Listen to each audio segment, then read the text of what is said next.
Once upon a time, in a quaint village lived a boy named Leo. Leo adored drawing and spent his days sketching vibrant scenes of flowers, skies, and animals.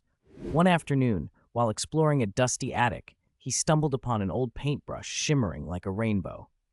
Curiosity twinkled in his eyes as he took it outside to the sunlit meadow.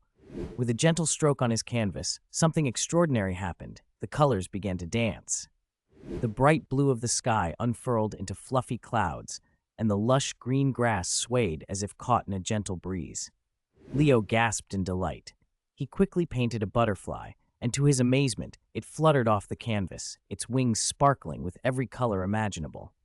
Excited, Leo painted a garden filled with flowers that blossomed before his eyes, singing sweet melodies.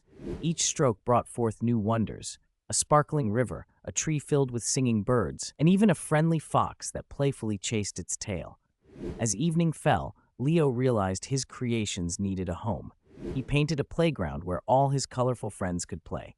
That night, as stars twinkled overhead, Leo dreamt of all the adventures yet to come with his magic paintbrush.